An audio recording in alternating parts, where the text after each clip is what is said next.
अस्सलाम वालेकुम। आज हम नाइन्थ क्लास की केमिस्ट्री का first chapter fundamentals of chemistry start करेंगे। ये लेक्चर आपको अपनी यूनिवर्सिटी के थ्रू प्रेजेंट किया जा रहा है। फंडामेंटल्स ऑफ केमिस्ट्री को स्टार्ट करने से पहले हम केमिस्ट्री को डिफाइन आउट करेंगे कि actually what is chemistry. Basically, chemistry is defined as the science that examines the materials of the universe and the changes that these materials undergo. Basically chemistry science की एक ऐसी branch है जिसमें हम universe के materials के बारे में पढ़ते हैं और यूनिवर्स की मटेरियल्स में जितने भी चेंजेस आते हैं इनके अंदर हम उनके बारे में स्टडी करते हैं। नेक्स्ट हम केमिस्ट्री की ब्रांचेस के बारे में पढ़ेंगे। बेसिकली केमिस्ट्री को एट मेजर ब्रांचेस में डिवाइड किया गया है।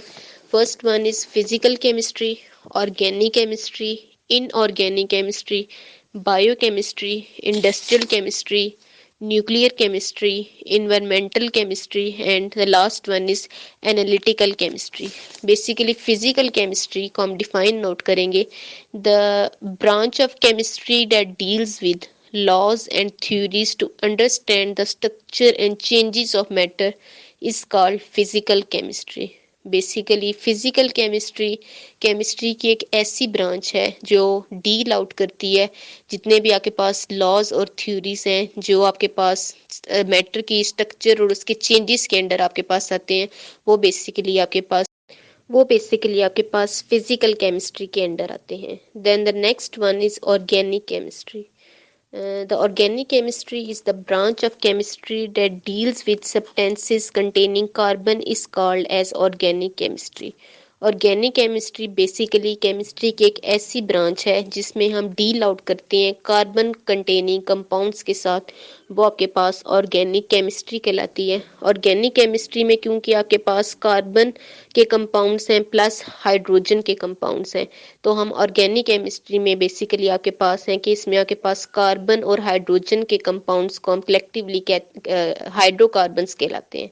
एंड द सेकंड वन आपके पास है कि however some carbon compounds such as carbon dioxide, carbon monoxide, carbonates and bicarbonates are studied in inorganic chemistry.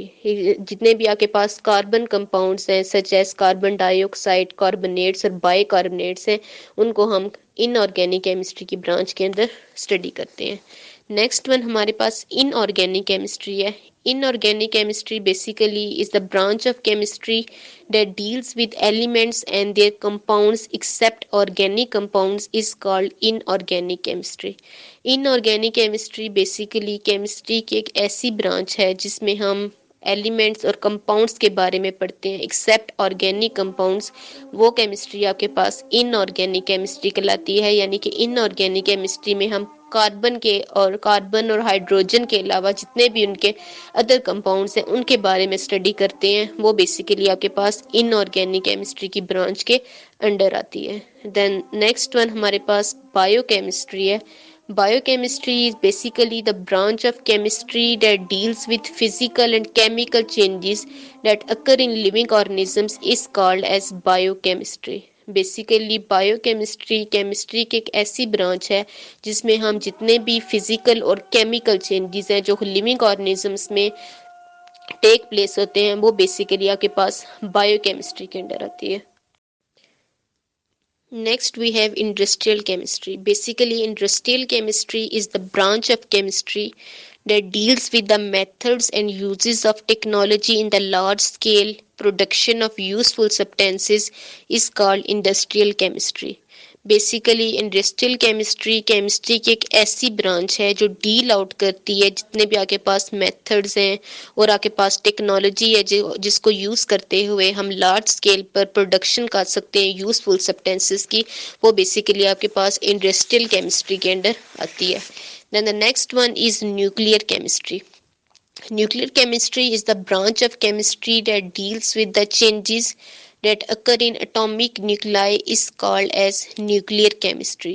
Basically nuclear chemistry chemistry की एक ऐसी ब्रांच है जिसमें हम डील आउट करते हैं डिफरेंट चेंजेस के बारे में जो आपके पास एटॉमिक न्यूक्लियाई में जितनी भी आपके पास चेंजेस आती हैं वो बेसिकली न्यूक्लियर केमिस्ट्री के अंडर आती हैं. Then the next one is environmental chemistry. Environmental chemistry is basically the branch of chemistry that deals with the chemicals and toxic substances that pollute the environment and their adverse effects on human beings is called environmental chemistry. Basically environmental chemistry chemistry की एक ऐसी branch है जिसमें हम जितने भी chemicals वगैरह हैं टॉक्सिक सब्सटेंसेस जो एनवायरनमेंट को पोल्यूट कर सकती हैं और as a result environment pollute होने के रिजल्ट में जो ह्यूमन बॉडी के ऊपर जो ह्यूमन बींग्स के ऊपर जो इफेक्ट्स होंगे एज अ रिजल्ट जितनी भी डिजीजेस वगैरह कॉज होंगी वो बेसिकली हम एनवायरमेंटल केमिस्ट्री के अंदर डिस्कस करते हैं. Then the last one is analytical chemistry.